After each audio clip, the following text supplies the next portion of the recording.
You are involved with this effort, sir. Tell us about how this coalition came together and how you're working to keep extreme candidates from advancing to general elections. Well, first and foremost, thank you for having me on. There's a lot of folks in Arizona who aren't of this sort of misinformed, crazy ilk. There's plenty of regular people here who do plenty of really, really good stuff. It's a great place to live. But we've got some really interesting folks who have been involved in our politics. And some of the more reasonable, level-headed folks that I know got together and invited me to be a part of a group to have a reasonable, rational, grown-up discussion about better ways that we can prevent the current system from really bringing these extremists into the fore. For me, it's not just about a political question. It's about a basic voting rights question, and that is that our semi-closed primary process keeps independent voters out of the primaries altogether. They've got to take an extra step and request one of the party's ballots or the other, and that's just not fair. Arizona is about a third, and a third Democrat, Republican, and independent, and none of those voters should have to do any extra work to express that fundamental right. And so for me, this isn't about partisan politics or one side or the other. It's about standing up for every single one of Arizona's voter so that they can have free and fair elections like we have for a long time.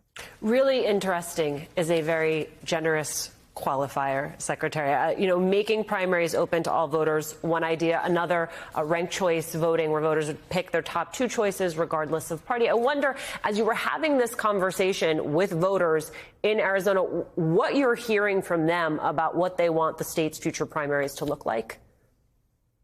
Well, the voters in Arizona want professionals to be running systems more than anything else. And so let's go back to that first question. Ranked choice voting and open primaries are two very different things. One is a method of voting, and one talks to the eligibility of who can vote in a certain set of elections.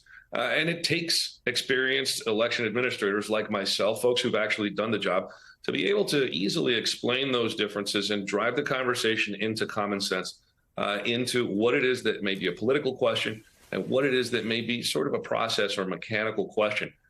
This kind of nonpartisan, sort of just level-headed approach is really what Arizonans want. I heard it the whole time I was out on the campaign trail leading up to this past November's elections. That's why we got so many common sense business people, just basic Arizona, middle of the road folks who are like, we don't like the crazy anymore.